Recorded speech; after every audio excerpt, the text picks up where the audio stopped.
Alhamdulillah Rabbil Alameen, wassalatu wassalamu ala Sayyidil Anbiya wal Mursaleen. This is Mujib Khazi, and you're watching Washington Roundtable on VOK TV. We have a very special guest in our studio today, KGC President Farooq Siddiqi Saab. Assalamu alaikum. Walaikum salam. Thank you for being in the studio. We are going to talk about a seminar, a Kashmir seminar that is taking place on this Saturday, on September 11th, here in Dallas. We would try to understand the objective that we are trying to achieve from this conference. And there is a series of conferences that is taking place across the United States and Canada. And what is the purpose behind this a series of conferences, and what is it that we are trying to accomplish? My first question would be, Siddiqui Saab, I would like to ask, we see that Kashmiris around the world, particularly in the US, they host a series of protests and then the conference and then dialogues. What is it that we are trying to accomplish from these seminars and the conferences? Oh, there are a couple of things. Thank you for having me here. To your question, there are a couple of things that I would like to clarify and make you aware about. What is the reason for the diaspora to continue to have these conferences and protests? The first thing idea is that we need to keep the awareness about Kashmir growing. We need to keep it alive in the sense that the more and more the people around the world understand the reality of problem of Kashmir, the more and more it's going to help the Kashmiris and the resolution of this issue. So, who are our target audience? Who are we trying to attract? The most important is that we would always try, as we are in diaspora outside India and Pakistan. So our audience mostly would be the Americans in the West and the Europeans in the West. And while these two power centers, we would also are looking for the Chinese to understand. But unfortunately, China is part of the problem of Kashmir. So, but our intention always is that we make the people of the world and the power centers around the world to understand what is exactly the problem of Kashmir. Because so far, this issue has been propagated, or this issue has been expressed, and it has been shown as a conflict between India and Pakistan, forgetting the basic issue of the people of Kashmir, that it is conflict that has been made by India and Pakistan, and they want to continue to have that conflict because I think there are a lot of vested interests that lie. So our point would be always to keep the narrative of the Kashmiris and obviously the sovereignty of Kashmir that needs to be restored. So that is our awareness.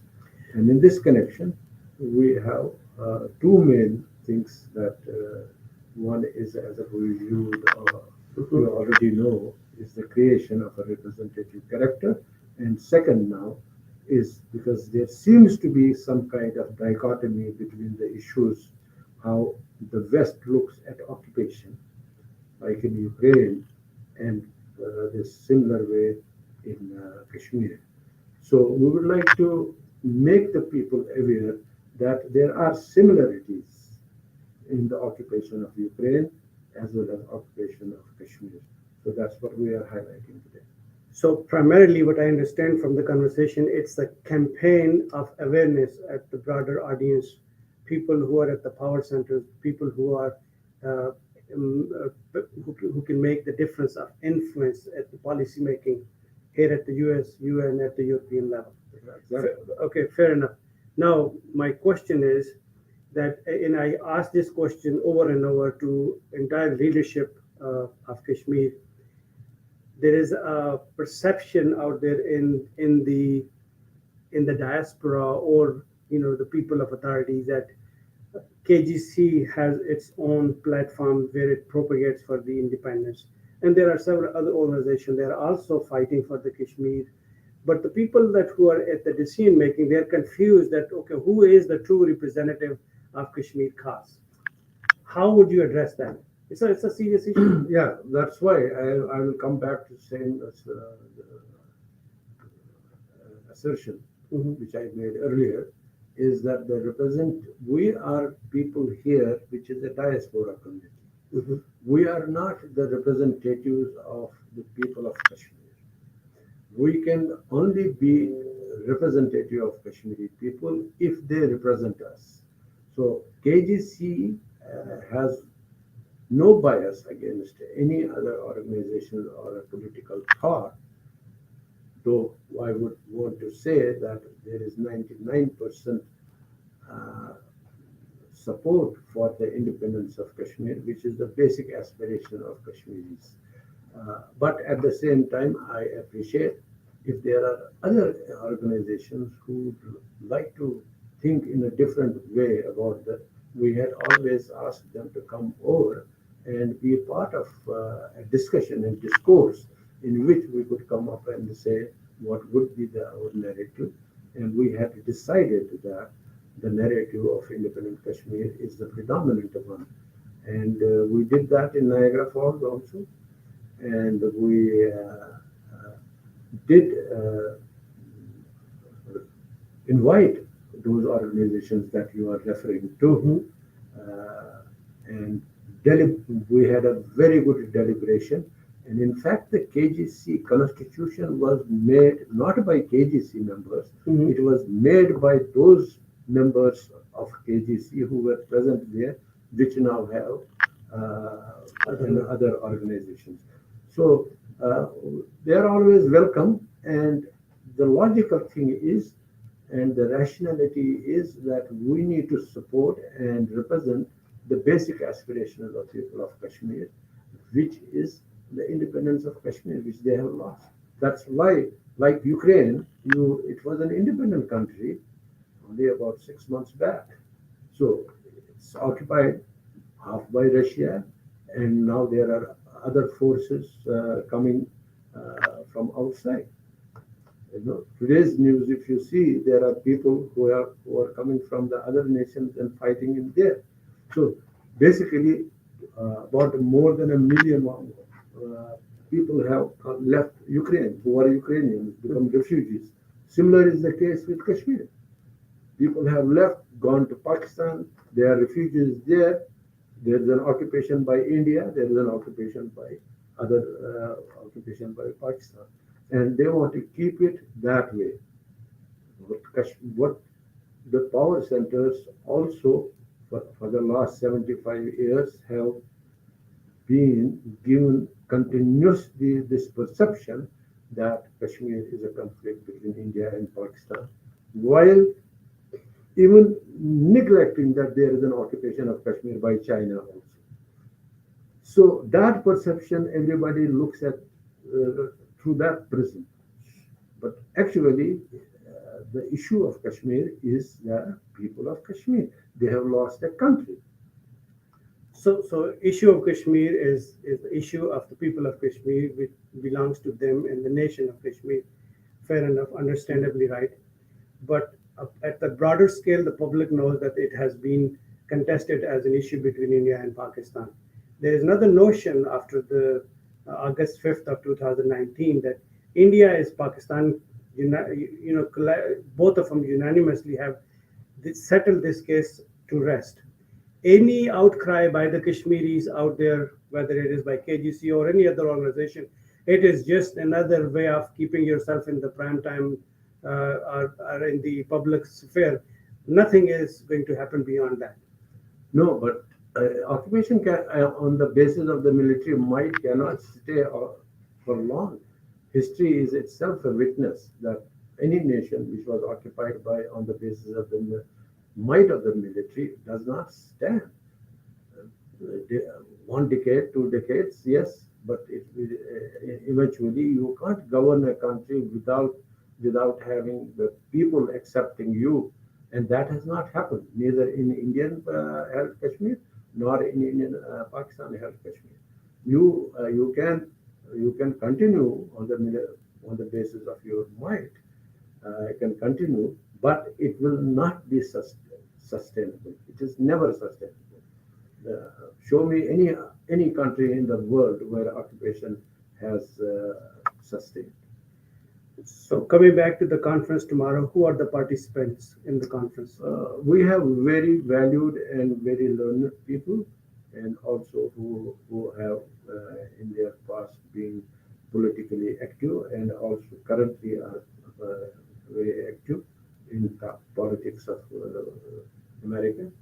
And there are some human rights activists also.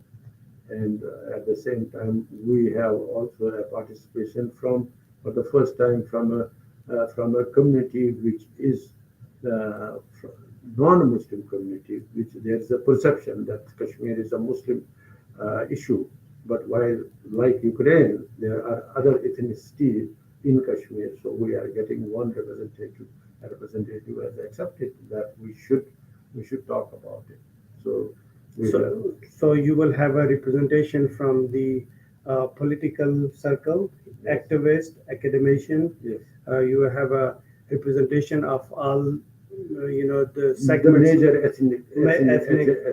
ethnic population representing Kashmir. Um, what are the aspiration? What is the expectation that you want to achieve from this conference, beside the awareness?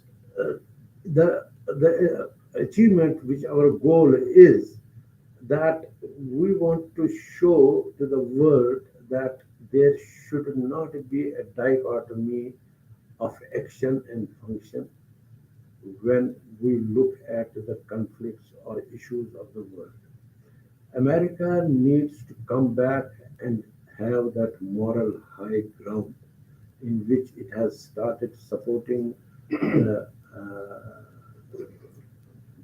the Ukrainian independence, and on the same moral high ground, staying, it should support the independence of Kashmir, because there is not much difference. So that is what we want to show. It's a new idea for the policymakers of America to have a look at it.